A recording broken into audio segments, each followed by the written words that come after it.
Partager un petit peu sur le mariage aujourd'hui, qui n'est pas un sujet facile, mais qui est un sujet qui vient du Seigneur, pleinement. Et il y a un plan de Dieu dedans, c'est une chose que le Seigneur lui-même a créée, a instituée, et on voudrait emmener un petit peu de lumière aujourd'hui sur ce sujet. Et vous savez, quand on retourne tout à fait à l'origine, dans la Genèse, on voit que c'est l'Éternel Dieu qui avait créé tout cela. Et il l'avait créé pour un bien. Il l'avait créé pour que ce soit un sujet de paix, de réjouissance pour l'homme et pour la femme.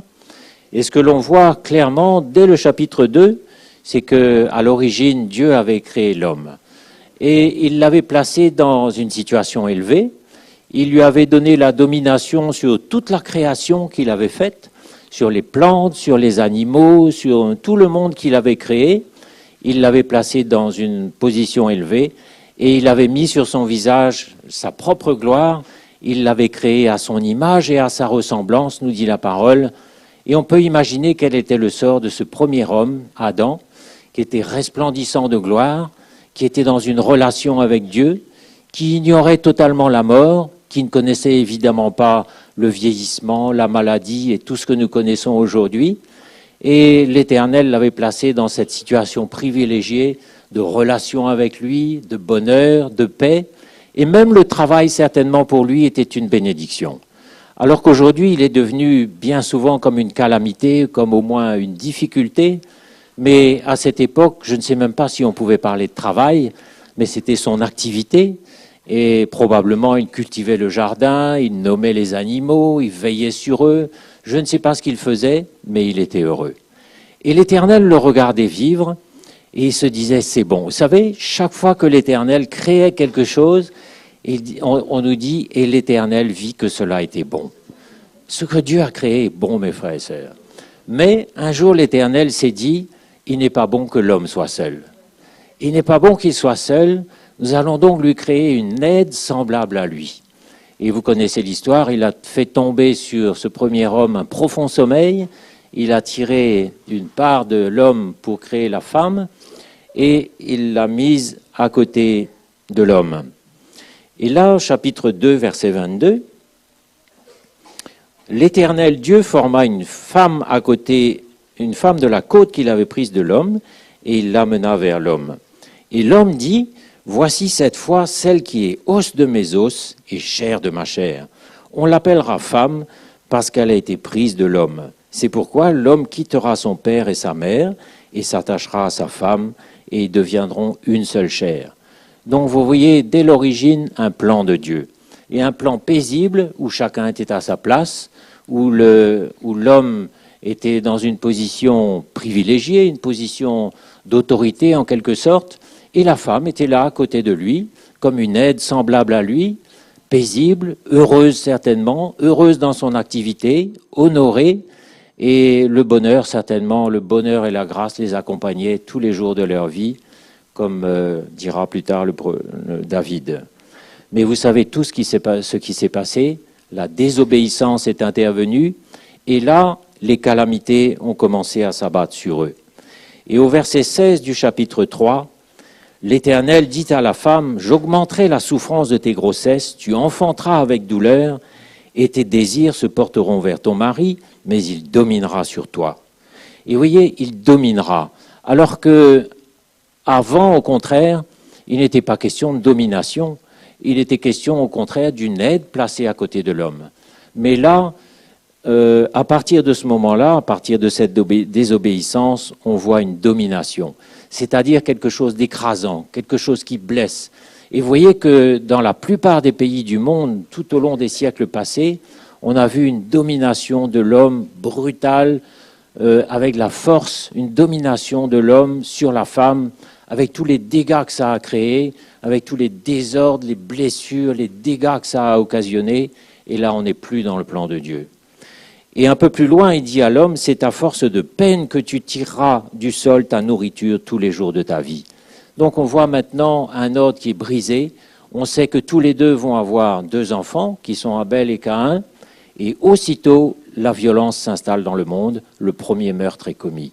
Donc il y a un ordre qui a été brisé, Mais on voit aussi que on en est encore là dans une grande partie du monde, et même dans nos contrées occidentales où les choses sont un peu à l'inverse, souvent c'est la femme, cette fois-là, qui tend à dominer sur l'homme, qui fait tous ses efforts pour dominer sur l'homme, mais tout cela n'est que l'endroit et l'envers d'une même situation, c'est que nous avons perdu la gloire du plan d'origine de Dieu, mais la bonne nouvelle de l'Évangile, c'est que le Seigneur veut nous aider à retrouver cette paix, ce plan, cette merveille, et que c'est possible pour nous.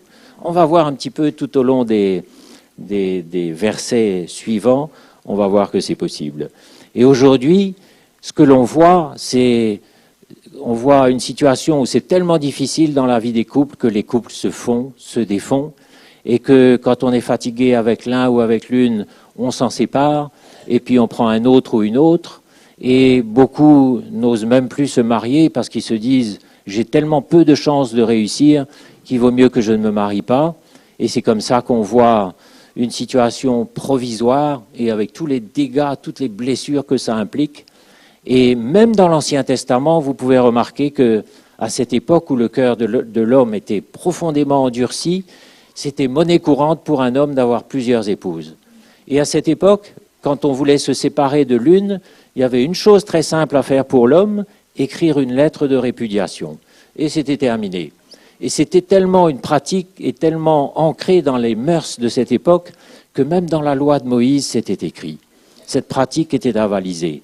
Et c'est pour ça qu'un peu plus tard, quand Jésus est venu, les Juifs sont venus pour le questionner et lui tendre un piège et lui dire « Maître, est-ce qu'il est permis à un homme de répudier sa femme pour un motif quelconque ?» Et là, Jésus les recadre tout de suite et il leur dit « Mais pourquoi Moïse vous a dit ça? C'est parce que vos cœurs étaient endurcis. » Et voilà la racine du mal. Un cœur qui s'est endurci, qui s'est revêtu d'une espèce de carapace. Et tous les malheurs sont venus de là. Mais à partir du moment où Jésus est venu, l'Évangile est venu avec lui. Et aujourd'hui, nous savons que c'est possible de vivre autrement. C'est possible aujourd'hui pour un homme d'aimer sa femme. C'est possible pour une femme d'entrer dans cette soumission qui fait d'elle une aide à côté de lui comme c'était prévu à l'origine, et c'est le plan de Dieu, et de par l'Évangile, c'est possible. Ce qui est impossible à l'homme est possible pour Dieu. Mais le mariage a cette particularité que si on n'est pas exactement dans le pur Évangile, c'est impossible. On ne peut pas faire semblant, on ne peut pas essayer par nos propres forces, on ne peut pas feindre.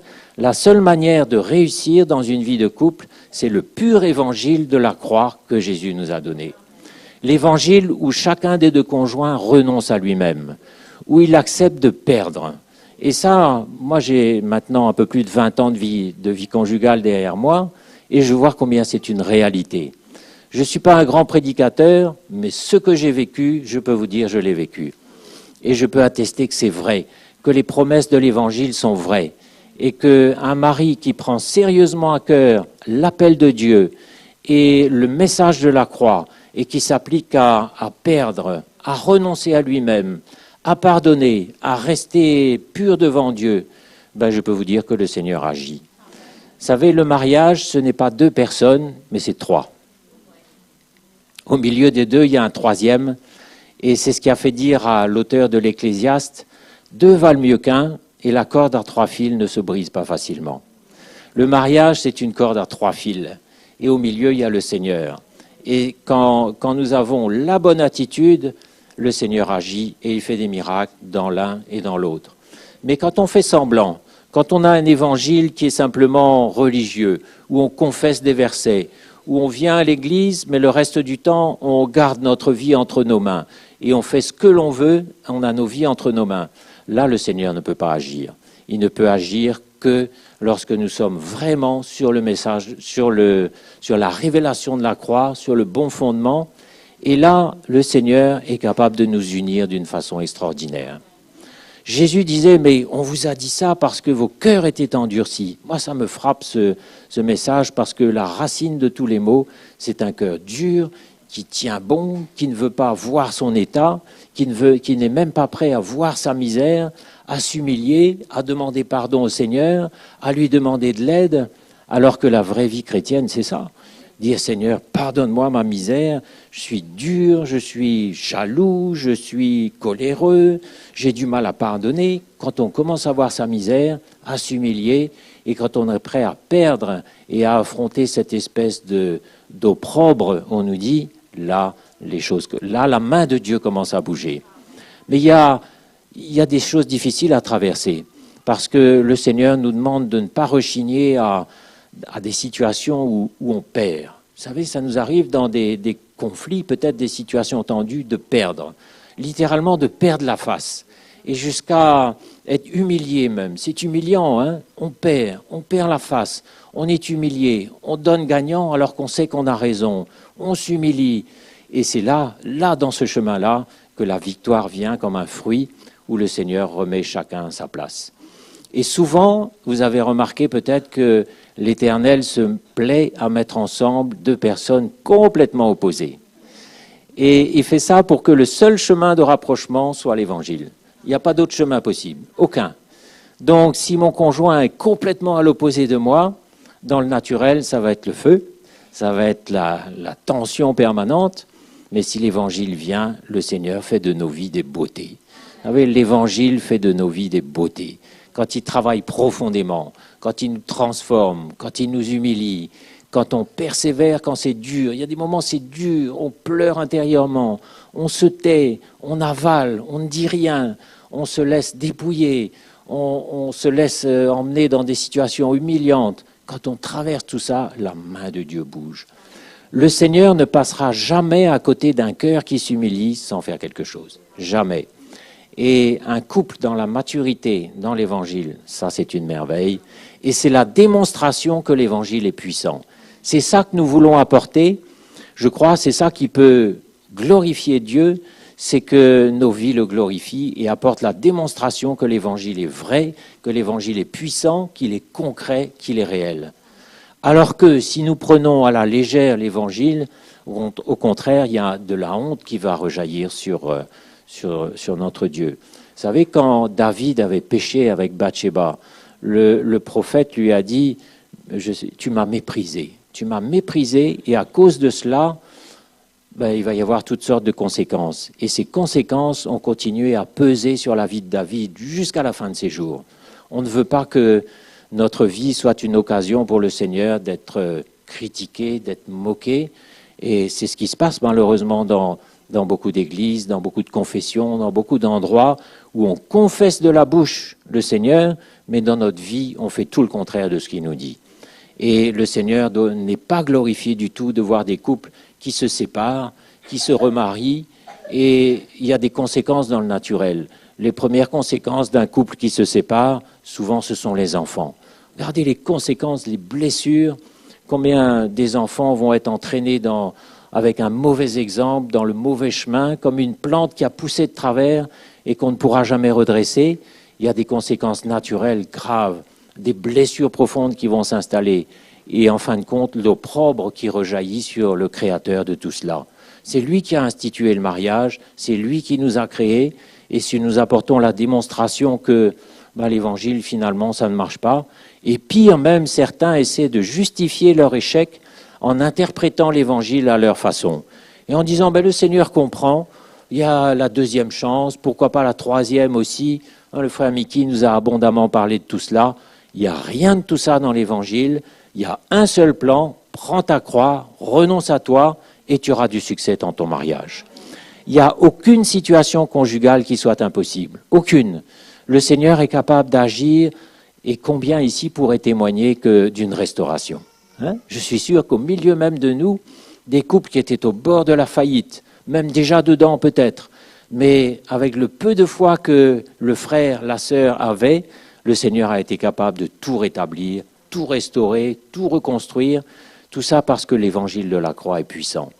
Mais il faut vraiment que nos vies apportent la démonstration que l'évangile est puissant et non pas l'inverse.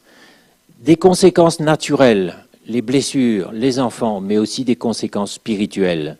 Vous savez, un chrétien qui n'arrive pas à aimer son conjoint et qui finalement se dit c'est trop dur et qui se sépare, qu'est-ce qui se passe? Il n'y a plus d'onction dans la vie de ce chrétien-là. Et si les pasteurs, S'il est en responsabilité dans l'Église, peut-être qu'il va continuer à fonctionner dans l'Église, à prêcher l'Évangile, à prêcher tous les messages qu'il prêchait auparavant, mais dans ce qu'il transmet, il n'y aura plus rien. Il sera comme une cymbale qui résonne, il sera comme quelque chose de vide, de creux, qui résonne, et il n'y a plus l'onction de Dieu. Il a perdu toute son huile, il a perdu son onction, et c'est terrible. Et si ce n'est pas un pasteur, mais simplement un chrétien, un frère, ben, toute sa vie va être privée de l'onction de Dieu aussi. Il n'y aura plus d'onction dans son service, dans tout ce qu'il fait, dans ses entreprises, de toutes les façons, il n'y aura plus d'onction. Un petit peu comme Samson qui, vous savez, dans la fin de sa vie, l'Éternel s'était retiré de lui, mais il ne le savait pas. Et quand le test est venu, ça a été terrible. Il a été ligoté par les Philistins qui lui ont crevé les yeux, qui l'ont bafoué, tourné en ridicule. Il n'y avait plus la présence de Dieu, il n'y avait plus l'onction. Parce que vous savez, quand on transgresse les commandements de Dieu, il y a des conséquences. Hein? Et la seule issue dans une situation comme ça, parce qu'il y a toujours une issue dans la grâce, c'est de se repentir profondément. Le Seigneur nous ramènera toujours là. Seigneur, pardonne-moi. Je me rends compte aujourd'hui que j'ai fait une bêtise terrible. Je me rends compte que j'ai échoué, que j'ai fait faillite. J'aurais dû pardonner, j'aurais dû avaler. Là, quand il y a cette démarche de repentance, là, le Seigneur ramène son onction. Et il est capable de nous aider à restaurer, à réparer. Mais le malheur, une fois de plus, c'est ce cœur qui reste dur, qui campe sur sa position et qui finalement fait sa volonté. Là, l'onction de Dieu s'en va. Et c'est terrible. Hein? Donc, vous voyez que les calamités se sont abattues sur Adam et sur Ève. Et au verset 19, il dit à l'homme, c'est à la sueur de ton visage que tu mangeras du pain jusqu'à ce que tu retournes dans la terre d'où tu as été pris, car tu es poussière et tu te retourneras dans la poussière. Donc là, maintenant, il faut travailler dur pour gagner sa subsistance. Et retourner à la terre, ça veut dire connaître la mort, qu'il ne connaissait pas avant. Hein? Et toutes les calamités s'en sont ensuivies. Mais on ne va pas s'attarder là-dessus parce que ce n'est pas pour nous, ça. C'est l'histoire, c'est juste un petit rappel historique. Mais pour nous, il y a des bonnes nouvelles. Hein?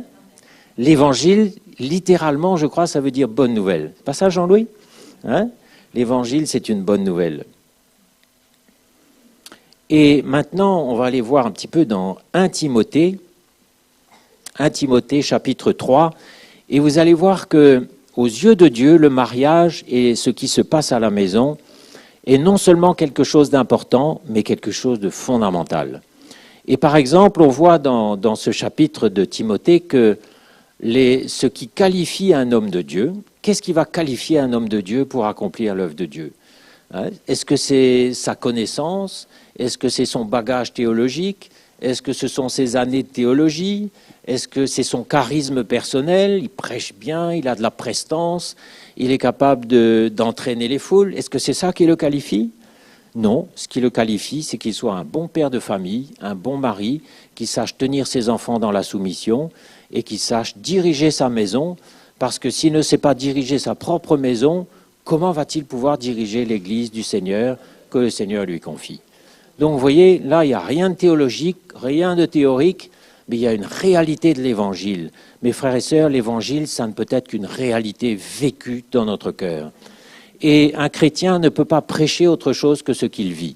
S'il est dans la défaite dans son couple, s'il y a la bagarre tout le temps et des disputes sans fin à la maison, comment va-t-il pouvoir prêcher sur le pardon, sur le cœur tendre, sur la vie conjugale? Qu'est-ce qu'il va pouvoir prêcher? Mais malheureusement, c'est le cas bien souvent dans l'Église. Bien souvent. Mais nous, ce n'est pas pour nous, mes frères et sœurs. Mais de réaliser que le Seigneur simplement nous appelle à le servir humblement, à marcher humblement avec notre Dieu. Et ça commence à la maison. Et moi, ce qui me réjouit souvent, c'est de penser que même un homme comme Ésaïe était marié et père de famille. Ces hommes-là n'étaient pas des grands spirituels qui prophétisaient toute la journée, mais certainement ils avaient aussi des situations difficiles à la maison, avec leurs femmes, avec leurs maris, avec leurs enfants. Donc il y avait une réalité. Quand vous lisez ce qu'ils ont écrit, il y avait une réalité derrière. Réalité, mes frères et sœurs. Avec la vie de couple, on ne peut pas tricher. On ne peut pas être celui qui connaît des versets, celui qui a un grand bagage. Vous savez, moi j'ai envie de vous dire à certains moments, fermez votre Bible. mettez-vous devant le Seigneur et dites-lui, Seigneur, je suis un mari épouvantable. Je suis une femme pas facile. J'ai besoin de changer. Fais-moi grâce. Ferme ta Bible. Ça, c'est plus la Bible, c'est plus les versets. C'est la réalité d'un cœur qui commence à voir sa misère. Et qu'est-ce que la parole nous dit? Un cœur comme ça, le Seigneur remarque, il prend plaisir et il agit. Il agit, mes frères et sœurs. Moi, j'ai vu des miracles dans ma vie de couple. Des miracles. Et le Seigneur ne sait pas intervenir autrement que par des miracles.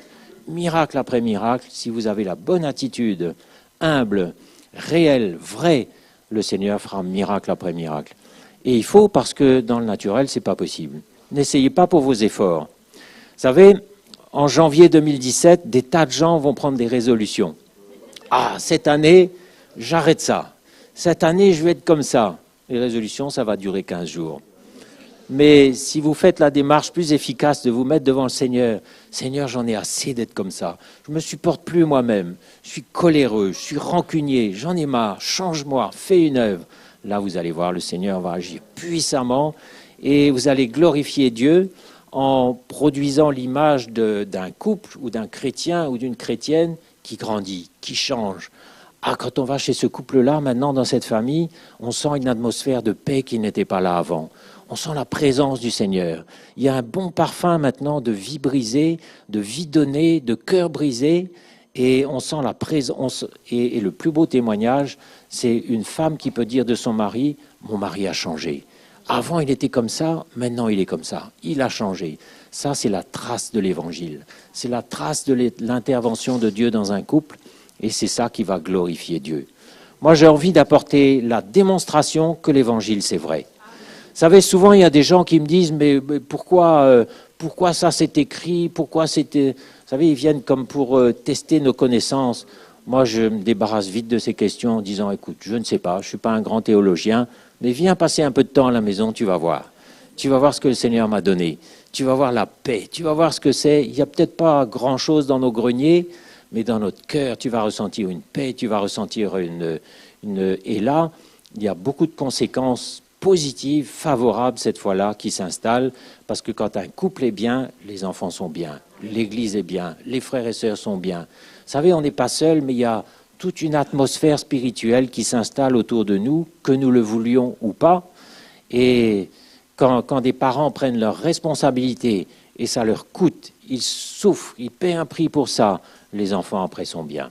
Ils n'ont pas besoin de faire des bêtises pour attirer l'attention sur eux, parce qu'ils ont toute l'attention dont ils ont besoin. Ils n'ont pas besoin d'aller chercher ailleurs un modèle, peut-être dans le monde, parce que le modèle est à la maison. Ah, mes frères et sœurs, il y a une grande responsabilité pour un couple de devenir un modèle, parce que nous avons reçu beaucoup. Le Seigneur nous a donné des choses précieuses, des bonnes choses. En contrepartie, c'est une responsabilité maintenant pour nous de faire valoir ce qu'il nous a donné et de devenir des modèles. Parce que tout commence par un modèle. Vous savez, Jésus a commencé par 12 hommes. Petit, il a commencé petit avec 12 hommes. Et son ambition, son plan, c'était d'en faire des modèles. Et puis les 12 sont devenus 70. Les 70 sont devenus 120. Et aujourd'hui, nous sommes là, l'Église universelle, devant lui. Et beaucoup de gens dans le monde aujourd'hui aspirent à avoir un modèle. Parce qu'ils essaient et ils n'y arrivent pas. Ils sont sincères, hein ? Combien de couples qui ont fait naufrage, c'était des gens sérieux, des gens bien, qui voulaient, qui ont essayé de toutes leurs forces, mais il n'y avait pas de modèle. Et vous savez, si l'Évangile n'est pas révélé, personne ne va y arriver. C'est pour ça que nous, le Seigneur, nous confie cette responsabilité qu'il faut prendre à cœur de réussir en nous disant « c'est possible de réussir avec toi ». Et là, on devient un modèle que d'autres ensuite vont pouvoir dupliquer. C'est tellement rassurant de voir un bon modèle. Et dire, ben ça alors, je croyais que ça n'existait pas, ça existe, et c'est possible. Ça va donner de l'encouragement à beaucoup. Ça va donner au Seigneur la possibilité de restaurer, parce que ça va donner de la crédibilité à l'Évangile. Vous savez, le Seigneur ne parle pas des nuages comme ça, mais il parle à travers des modèles incarnés, vrais, réels. C'est notre appel. Hein ? Et donc, on était là dans... Au fait, on n'a même pas lu... Dans 1 Timothée, vous connaissez parfaitement ces passages, mais on va lire quand même. 1 Timothée chapitre 3, verset 4. Et tout à l'heure, on ira au verset 11. Verset 4, ce sont les anciens. Verset 11, les diacres. Exactement le même appel. L'ancien, on dit évêque ici, les évêques, ce sont les anciens. Il faut qu'il dirige bien sa propre maison et qu'il tienne ses enfants dans la soumission et dans une parfaite honnêteté. Car si quelqu'un ne sait pas diriger sa propre maison, comment prendra-t-il soin de l'Église de Dieu, etc. Donc, on voit à quel point ce qui se passe dans notre couple à la maison, c'est important. Et c'est ça même qui qualifie l'homme de Dieu et la femme de Dieu. Moi, je sais que si j'avais eu une dispute pas réglée avec ma femme, je ne pourrais pas me tenir devant vous ici. Je ne pourrais pas. Le Seigneur me dirait, arrête, va t'asseoir, passe le micro à quelqu'un d'autre. On ne peut pas se permettre, dans une vie chrétienne vraie et transparente, de garder des choses, de laisser un mur de séparation et d'incompréhension s'élever entre le mari et la femme. Avec ma femme, nous n'avons jamais laissé la nuit passer sur une dispute, une chamaillerie. Ce n'est pas possible. On ne pouvait pas. Et c'est important pour Dieu. On n'a jamais laissé un mur de séparation s'ériger entre nous, mais chaque fois qu'il a fallu, on est allé s'humilier. Même quand et ça coûte cette démarche-là. C'est le plan de Dieu, mais ça coûte. Dire, ma chérie, excuse-moi. Et je croyais que j'avais raison, hein. Excuse-moi, pardonne-moi. Et là, aussitôt, la communion est rétablie. La communication est rétablie. L'onction de Dieu demeure. La corde à 3 fils n'est pas brisée. C'est notre responsabilité qu'elle ne soit pas brisée. De garder l'unité de l'esprit, de garder le lien de la paix, de ne pas permettre que rien vienne s'élever entre nous. Ça, c'est la responsabilité de l'homme de Dieu. Et quand il fait ainsi, et que ça lui coûte, il peut prêcher l'Évangile. Il peut encourager, et que vous soyez un chrétien, diacre ou même sans aucun, ou rien de tout ça, peu importe, l'exigence est toujours la même. Cœur pur, chemin de la croix, vie donnée, ça c'est la réalité à la maison. Et pour le Seigneur, c'est ça le critère. Vous savez, le critère de choix, c'est pas les diplômes, etc. C'est ça, ce qui se passe. Et c'est pour cela que le frère Mickey nous rappelle si souvent que l'évangile commence à la maison. Tout le temps, il faut revenir à la maison. Quelle est ma relation avec mon conjoint? Est-ce que je suis en train de donner ma vie pour lui? Est-ce que je vois mes enfants être au bénéfice de ce que je vis à côté d'elles, hein? Et si on n'a pas d'enfants, on a des frères et des sœurs. Verset 11, les diacres maintenant, qu'on les éprouve d'abord, etc.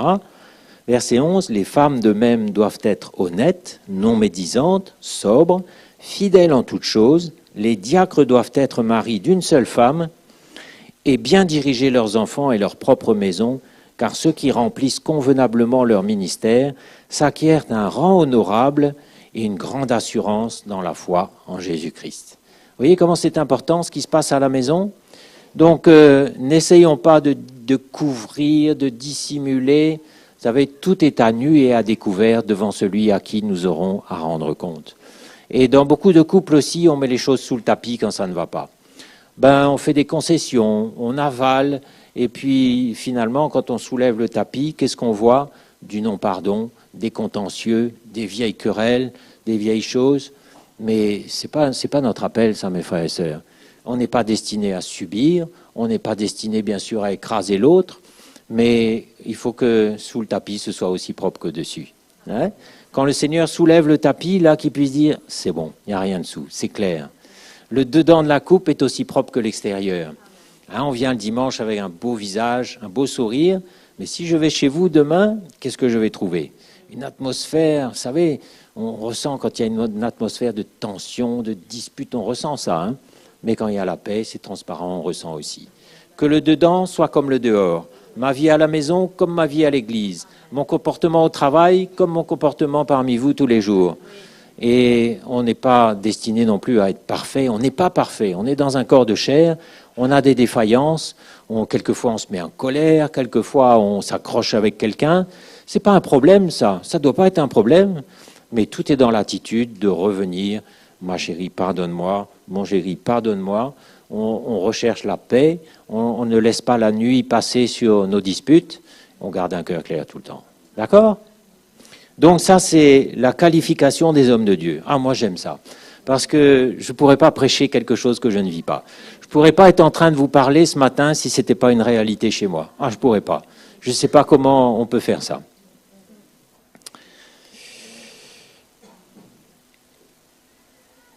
Et maintenant, on va aller dans... Je suis sûr que certains devinent déjà où on va aller. Éphésiens 5, non?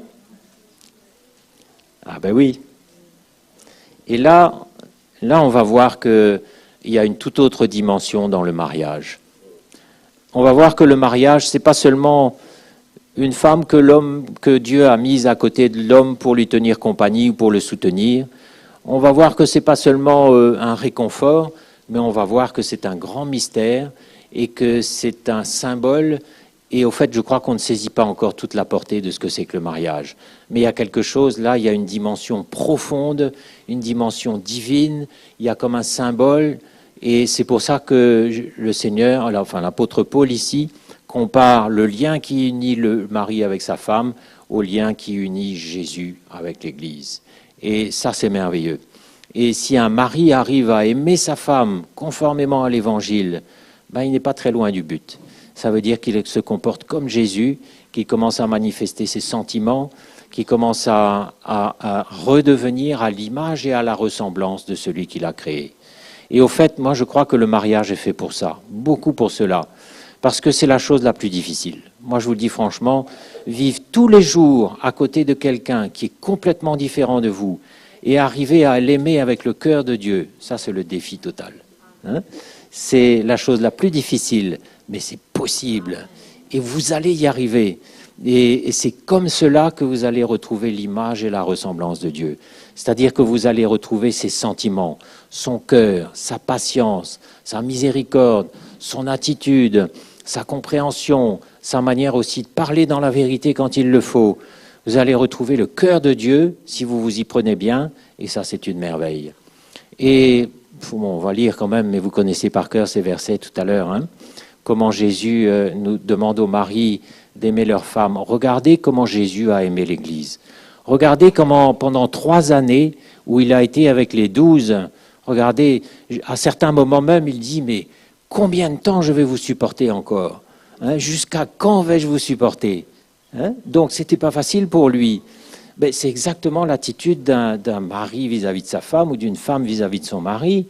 Seigneur, jusqu'à quand je vais supporter ça, hein? Ben, le Seigneur nous dit, ben, moi aussi j'ai supporté jusqu'au bout. Et il est arrivé un moment où, d'abord, il y a eu des clashs, des situations où Jésus a dit à Pierre, arrière de moi Satan, où les disciples ne comprenaient rien, où ils se disputaient pour avoir la première place. Hein, Seigneur, alors que Jésus venait de leur dire, le Fils de l'homme va être maltraité, va être rejeté par les principaux sacrificateurs et les anciens, et il va être mis à mort, mais il ressuscitera le 3e jour. Il leur dit ces choses graves, sérieuses, et aussitôt après, une querelle éclate. Seigneur, qui va être le plus grand? Qui va être assis à côté de toi? Ah, misère! Imaginez un peu ce que Jésus a supporté pour ces 12 bonhommes qui ne comprenaient rien, qui étaient charnels, mais il a supporté.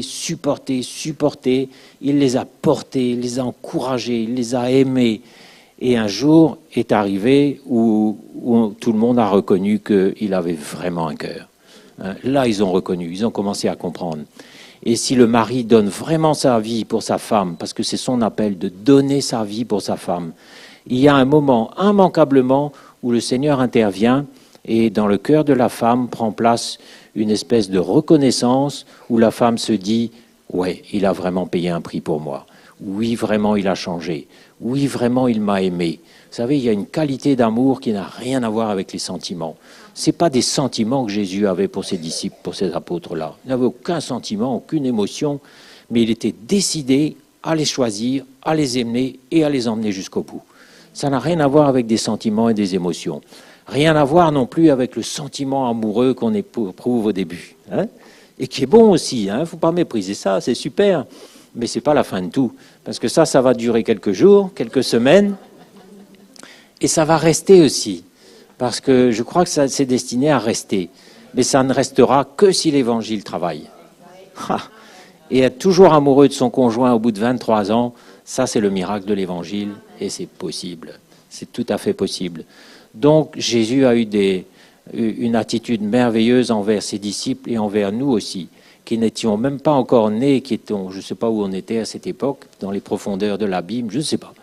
Mais on était révoltés, rebelles, contredisants, et déjà ils nous avaient aimés. Hein? Donc vous voyez un peu l'étendue du programme, tout avaler, tout supporter, mais avec un bon cœur, avec foi. Et quand le Seigneur est mort sur la croix, tout le monde a pu reconnaître l'étendue de son amour. Et certains ont dû avoir honte, d'autres ont dû être confondus. Et même l'officier romain qui était là et qui regardait, il a été interpellé dans son cœur. Il se dit, certainement celui-là était le Fils de Dieu. Mais cette reconnaissance n'est pas venue avant qu'il meure. Hein, c'était après la croix, ça. C'est pour ça que pour nous aussi, les maris et les épouses, il y a d'abord une croix à prendre. Il y a d'abord une mort à supporter. Et après, la reconnaissance vient.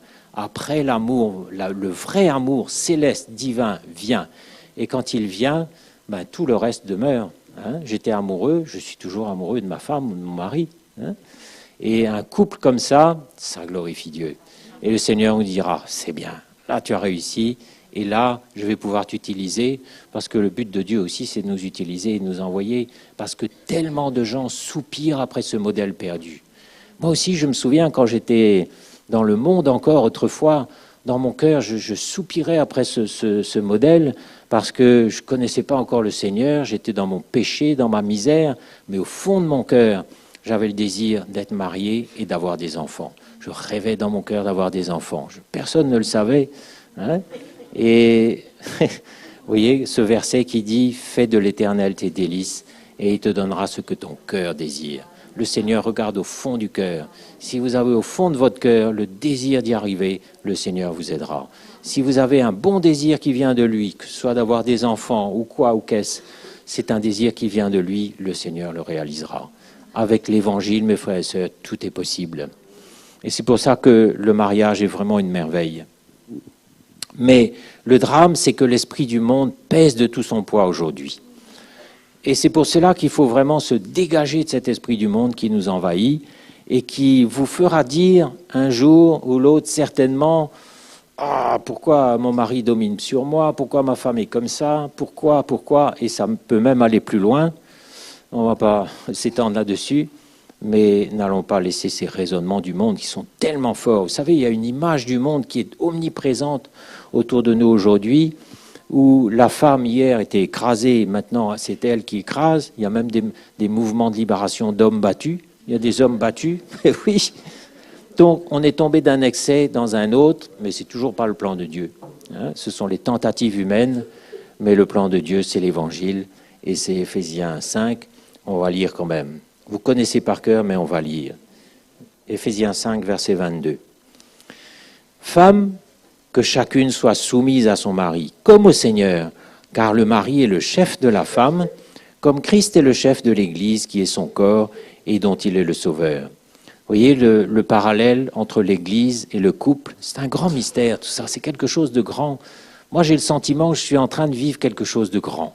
Et je ne vois pas tout encore, parce que ça va continuer dans la vie éternelle d'une façon qu'on ne sait pas encore, mais je suis sûr que dans cette vie ici-bas, le Seigneur ne fait que préparer des choses dont le prolongement sera dans la vie éternelle sous une forme qu'on ne peut même pas imaginer aujourd'hui.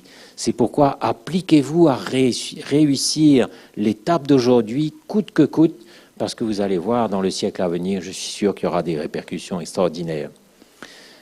Que chaque femme soit soumise à son mari. Alors ça fait sauter les plombs dans le monde. Hein. Dans le monde, on ne peut pas imaginer ça, on ne peut même pas l'imaginer. Pourquoi ? Parce qu'on a cette image de l'homme qui écrase la femme et de la femme qui ne veut pas se laisser écraser. Hein. Alors qu'en réalité, une bonne soumission, allez lire Proverbe 31. Connaissez Proverbe 31 ? Est-ce qu'on voit là l'image d'une femme écrasée, muette, qui fait rien, qui dit rien ?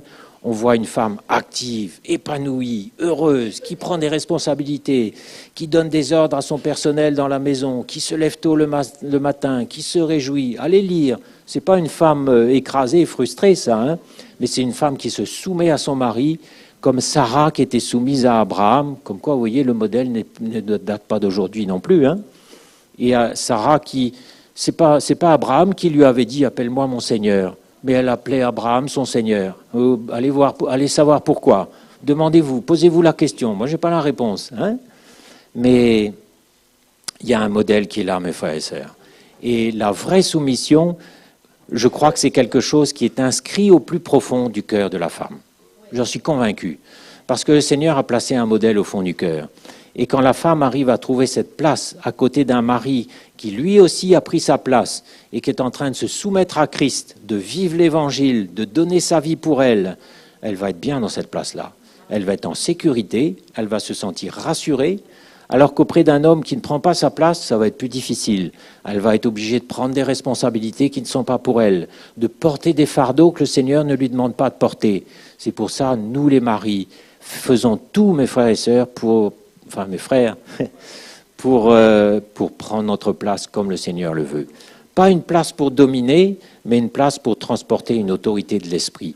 L'autorité de l'esprit, c'est ce qui vient quand on a complètement renoncé à nous-mêmes. Ça n'a plus rien à voir avec nous-mêmes, mais c'est le Seigneur en nous qui inspire un respect et qui inspire à la femme de se soumettre volontairement, librement, dans une place où elle sera bien. Et le bonhomme aussi, il est heureux. Il est heureux parce qu'il n'y a pas de plus grand bonheur que de donner sa vie pour ceux qu'on aime. Tu aimes ta femme? Ben prouve-le. Montre jusqu'où tu l'aimes. Donne ta vie pour elle. Et vous savez ce que ça veut dire donner sa vie. Et vous allez voir qu'un homme, moi je crois qu'un homme, selon le cœur de Dieu, il est heureux. Il est heureux. Il se réjouit et le Seigneur lui confie des responsabilités. De même que l'Église est soumise à Christ, les femmes aussi doivent l'être à leur mari en toutes choses. Alors n'allez pas dire ça dans le monde, vous allez vous faire... bon, vous savez, hein. Mais il faut vraiment être né de nouveau pour comprendre ça, mes frères et sœurs. Pour ça aussi, il ne faut pas être blessant avec les gens du monde parce qu'ils ne peuvent pas comprendre. Moi, je ne comprendrais pas si je n'étais pas né de nouveau. Je ne pourrais pas le vivre, je ne pourrais pas comprendre. Il faut descendre à leur portée, se mettre à leur place et leur donner le temps de comprendre et de réagir. Marie, que chacun aime sa femme comme Christ a aimé l'Église. Voilà le modèle, simple. Jésus, comment tu as fait pour aimer ces 12-là?